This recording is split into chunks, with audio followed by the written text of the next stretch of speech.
ഇപ്പോൾ നമുക്കൊന്ന് കൊച്ചിയിലേക്ക് പോകണം. വി ഡി സതീശന്റെ വീട്ടിലേക്ക് സിനിമാ പ്രവർത്തകരൊക്കെ എത്തിയിരിക്കുകയാണ്. ടിനി ടോമിനെ നമുക്ക് കാണാം, ഇടവേള ബാബുവിനെ കാണാം. അങ്ങനെ സിനിമാ രംഗത്ത് നിന്നുള്ള ആളുകൾ വി ഡി സതീശനെ ആശംസ അറിയിക്കാൻ വേണ്ടി അവിടേക്ക് എത്തിയിരിക്കുകയാണ്. ആ ദൃശ്യങ്ങൾ രാവിലെ തന്നെ, കാരണം അദ്ദേഹം ഒരുപക്ഷെ ഇന്ന് മടങ്ങി വരും അവിടെ നിന്ന്.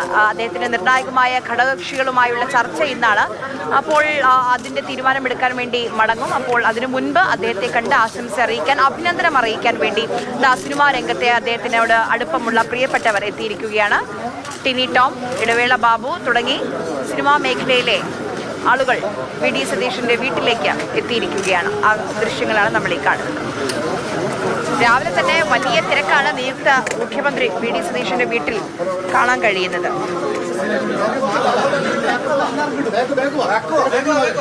അനൂപ് ദാസ് നമുക്കൊപ്പം വിവരങ്ങളുമായി ചേരുന്നുണ്ട്. അനൂപ് ഉള്ളത് വി ഡി സതീശന്റെ വീട്ടിലാണ്. അനൂപ്, വലിയ തിരക്കാണല്ലോ രാവിലെ തന്നെ, സിനിമാ പ്രവർത്തകരൊക്കെ ഉണ്ട്. അതെ, ഇടവേള ബാബു, ടിനി ടോം, കൈലാഷ് ഉൾപ്പെടെയുള്ള സിനിമാ പ്രവർത്തകർ, ഒപ്പം എ സുരേഷ്, മലമ്പുഴയിൽ മത്സരിച്ച നേരത്തെ വി എസ് അച്യുതാനന്ദന്റെ പി ആയിരുന്ന എ സുരേഷും അദ്ദേഹത്തെ കാണാൻ വേണ്ടി എത്തിയിട്ടുണ്ട്. ആ കൂടിക്കാഴ്ച പൂർത്തിയാക്കി അദ്ദേഹം തേവരയിലേക്ക് ഒരു സ്വകാര്യ സന്ദർശനത്തിന് പുറപ്പെടുകയാണ്. രാവിലെ തന്നെ കാണാൻ വന്ന ആളുകളും മാധ്യമങ്ങളൊക്കെയായി ഈ ചെറിയ സ്ഥലത്ത് നല്ല തിരക്ക് അനുഭവപ്പെടുന്നു. തേവരയിൽ പോയതിനു ശേഷം അദ്ദേഹം നേരെ പോവുക എയർപോർട്ടിലേക്കാണ്. എയർപോർട്ടിൽ നിന്ന് തിരുവനന്തപുരത്തേക്ക് പുറപ്പെടും. ചർച്ചകളുണ്ട്, മന്ത്രിമാർ ആര് എന്നൊക്കെയുള്ള ചർച്ചകളുണ്ട്. ടിനി ടോം നമുക്കൊപ്പം ചേരുന്നു. നമസ്കാരം. എന്തായിരുന്നു അദ്ദേഹത്തെ കാണാൻ വേണ്ടി? അല്ല, ഞാൻ കാണുന്ന ആൾ തന്നെ. ആശംസ അർപ്പിക്കാൻ ആശംസ അർപ്പിക്കാൻ വേണ്ടി മാത്രം വന്നിട്ടുള്ളൂ. Okay, thank you. അദ്ദേഹം പുറത്തേക്ക് ഇറങ്ങണം. നമുക്കൊരു പ്രതികരണം ആരായാം നിയുക്ത മുഖ്യമന്ത്രിയിൽ നിന്ന്. മന്ത്രിമാർ സംബന്ധിച്ച തീരുമാനം ഇന്ന് UDF യോഗത്തിലുണ്ടാവും. ആ പ്രഖ്യാപനം ഇന്നുണ്ടാവുമോ എന്നതാണ് പ്രധാനപ്പെട്ട ഒരു ചോദ്യം. ആരൊക്കെയാണ് നമ്മെ നയിക്കാൻ പോകുന്ന മന്ത്രിമാർ എന്ന് നമുക്കറിയേണ്ടതുണ്ട്. അത് സംബന്ധിച്ച പ്രഖ്യാപനം ഒരുപക്ഷെ ഇന്നത്തെ UDF യോഗത്തിന് ശേഷമാണ് ഉണ്ടാവാൻ സാധ്യതയുള്ളത്. ഇന്നുണ്ടാവുമോ അതല്ല നാളെ രാവിലെയാണോ പ്രഖ്യാപനം ഉണ്ടാവുക എന്ന് നമുക്ക് വ്യക്തമായി പറയാൻ ഇപ്പോൾ കഴിയില്ല. കാരണം ചർച്ചകൾ ആരംഭിക്കുന്നേ ഉള്ളൂ. ഘടകകക്ഷികൾ, ലീഗിന് എത്ര മന്ത്രിമാർ, മറ്റ് പൊസിഷൻ എന്തൊക്കെ തുടങ്ങിയിട്ടുള്ള ചോദ്യങ്ങളുണ്ട്. അപ്പോൾ അതുകൊണ്ട് തന്നെ എന്താണ് തീരുമാനമെടുക്കുക എന്നുള്ളതാണ് CM-നോട് നമുക്കത് ചോദിക്കാം. CM, മന്ത്രിമാരെ സംബന്ധിച്ച പ്രഖ്യാപനം എന്നുണ്ടാവും? ചർച്ചകൾ നടക്കട്ടെ എന്ന മറുപടിയാണ് ഇപ്പോൾ നിയുക്ത മുഖ്യമന്ത്രിയിൽ നിന്ന് ലഭിച്ചത്. അദ്ദേഹം ഇവിടെ നിന്ന് നേരെ തേവരയിലേക്ക് ഒരു സ്വകാര്യ സന്ദർശനത്തിന് പോകും. അത് കഴിഞ്ഞ് നേരെ തിരിച്ച് എയർപോർട്ടിലേക്കാണ്. എയർപോർട്ടിൽ നിന്ന് നേരെ തിരുവനന്തപുരത്തെത്തും. അവിടെയാണ് സഖ്യ പാർട്ടികളുമായിട്ടുള്ള ചർച്ചകളുള്ളത്. ആ ചർച്ചകൾ ഇന്ന് വൈകിട്ടോടെ പൂർത്തീകരിച്ച് രാത്രിയോടെ നമുക്ക് മന്ത്രിമാർ ആരൊക്കെ എന്ന് അറിയാൻ കഴിയും എന്നാണ് മനസ്സിലാക്കാൻ കഴിയുന്ന കാര്യം. എന്തായാലും ദേശത്തെ വീട്ടിൽ നിന്ന് നിയുക്ത മുഖ്യമന്ത്രി തേവരയിലേക്ക് സ്വകാര്യ സന്ദർശനത്തിന് പുറപ്പെട്ടിരിക്കുന്നു. ഇവിടെ ടിനി ടോം, എ സുരേഷ് ഉൾപ്പെടെയുള്ള ആളുകളാണ് രാവിലെ തന്നെ അദ്ദേഹത്തെ കാണാൻ വേണ്ടി എത്തിയത്. നമുക്ക് ചില പ്രതികരണങ്ങൾ തേടാം. എ സുരേഷ് നമുക്കൊപ്പം ചെയ്യുന്നുണ്ട്. നമസ്കാരം. ആശംസ അർപ്പിക്കാൻ വേണ്ടി വന്നതാണോ? തീർച്ചയായിട്ടും. സംസാരിച്ചോ? എന്താ അദ്ദേഹത്തിന്?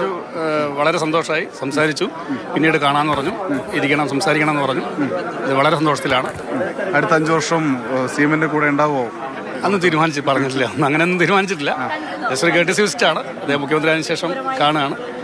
അതൊരു സന്തോഷകരമായിട്ടുള്ളൊരു മുഹൂർത്തമായിരുന്നു. കുറച്ച് നേരം സംസാരിച്ചു. Okay, thank you. എന്തായാലും കൂടെ ഉണ്ടാവുമോ എന്നുള്ളതാണ്. നമുക്ക് ഇടവേള ബാബു കൂടെ നമുക്ക്. നമസ്കാരം. എന്താണ് രാവിലെ തന്നെ കാണാൻ വന്നത്? തീർച്ചയായിട്ടും CM-നോട് വന്നു എന്ന് പറഞ്ഞപ്പോൾ പെട്ടെന്ന് വന്ന് കണ്ടതാണ്. കുറേ ബന്ധങ്ങളുള്ളത് കൊണ്ട് നമ്മുടെ സിനിമാ പ്രവർത്തകർക്ക് വേണ്ടിയിട്ടുള്ള എന്തെങ്കിലും തരത്തിലുള്ള ഇരിക്കാന്ന് പറഞ്ഞിട്ടുണ്ട്. ഫ്രീ ആയിട്ട് ഇരിക്കാന്ന് പറഞ്ഞിട്ടുണ്ട്. ശരി. പരിപാടിക്ക് പോകുന്നുണ്ടോ? തിരുവനന്തപുരത്തേക്ക് പോകുന്നുണ്ടോ? തീരുമാനിച്ചില്ല. എന്തായാലും ഒരുപാട് ആളുകൾ രാവിലെ തന്നെ നിയുക്ത മുഖ്യമന്ത്രിയെ കാണാനെത്തുന്നുണ്ട്. അടുത്ത 5 വർഷക്കാലം എന്ത് ചെയ്യണം, അല്ലെങ്കിൽ എന്ത് സഹായങ്ങളും ഇടപെടലും ഒക്കെയാണ് വേണ്ടത് തുടങ്ങിയിട്ടുള്ള കാര്യങ്ങളാണ് ഓരോരുത്തരും പറഞ്ഞുകൊണ്ടിരുന്നത്. ഇപ്പോൾ ഒരുപാട് പേർ ഇങ്ങനെ ടിനി ടോം നമുക്കൊപ്പം ചേരുന്നുണ്ട്. നമസ്കാരം. നമസ്കാരം. വെറുതെ കാണാൻ വേണ്ടി വന്നാണോ, അല്ലെങ്കിൽ? എന്റെ ഇപ്പൊ നോർത്ത് പറവൂരിനെ പ്രതിനിധീകരിക്കുന്നതാണല്ലോ. അപ്പൊ പണ്ട് കുടുംബസംഘം ഈ സമ്മേളനത്തിന് ഇതിനൊക്കെ വിളിക്കാറുണ്ട്. പുത്തമ്പേലിക്ക് ഞങ്ങളുടെ അവിടുത്തെ നമ്മുടെ ചേട്ടനാണെന്ന് ആദ്യം മുഖ്യമന്ത്രിയാണെന്ന് ആ വീഡിയോ കുറച്ച് കൊടുക്കുന്ന സമയത്ത് പറഞ്ഞു. ആ വീഡിയോ മുഖ്യമന്ത്രി വന്നു. അതപ്പോൾ ഞങ്ങളുടെ നാട്ടുകാരാണ്. അപ്പം നോർത്ത് പറവൂരിനെ പ്രതികരിച്ചിട്ട്, അതായത് നമ്മുടെ മണ്ഡലത്തിൽ നിന്ന് എത്രയോ വർഷങ്ങളായിട്ട് നമ്മളെ സ്നേഹിക്കുന്നവരാണ്. നമ്മൾ ഒരിക്കലും ഐസൊലേറ്റഡ് ആയിട്ടില്ല, എന്താവശ്യം ഉണ്ടെങ്കിലും പറയാറുണ്ട് അല്ലേ. അപ്പോൾ പുത്തമ്പേലിക്കര എന്ന് പറയുന്ന പഞ്ചായത്തിൽ 10 വർഷം എൻ്റെ അപ്പം പ്രസിഡന്റ് ആയിരുന്നു, അറിയാവുന്നതാണ്. അപ്പോൾ ആ ഒരു സ്ഥലത്ത് നിന്ന് മറ്റൊരു പ്രതിനിധി വരുന്നത് നമുക്ക് വളരെ സന്തോഷമല്ലേ. അപ്പോൾ നേരിട്ടുണ്ടെന്ന് ആശംസ അർപ്പിക്കാൻ വേണ്ടി അതെ, അത്രേ ഉള്ളൂ. All the best, God bless എന്ന് പറയാൻ വേണ്ടി വന്നു. ഇതേപോലെ ആളുകൾ CM കാണാൻ വേണ്ടി വന്നു. ഇതാ ഇപ്പോൾ നമുക്ക് വീട്ടിന് മുന്നിൽ തന്നെ കാണാം, ഒരുപാട് പേര് ഇപ്പോഴും ഇവിടെ ഉണ്ട്. എന്തായാലും ഞാൻ നേരത്തെ പറഞ്ഞ പോലെ അദ്ദേഹം തേവരയിലേക്കാണ് പോയത്. തേവരയിൽ അദ്ദേഹത്തിന്റെ നിന്ന് വീട്ടിൽ അവിടെ നിന്നുള്ള ദൃശ്യങ്ങളും പ്രതികരണങ്ങളും ഒക്കെ നമ്മുടെ മുന്നിലേക്ക് എത്തിച്ചത്. രാവിലെ തന്നെ സിനിമാ പ്രവർത്തകരും അതോടൊപ്പം തന്നെ എ സുരേഷ് ഇത്തവണത്തെ തെരഞ്ഞെടുപ്പിൽ ഒരു വിസ്മയമായിരുന്നു.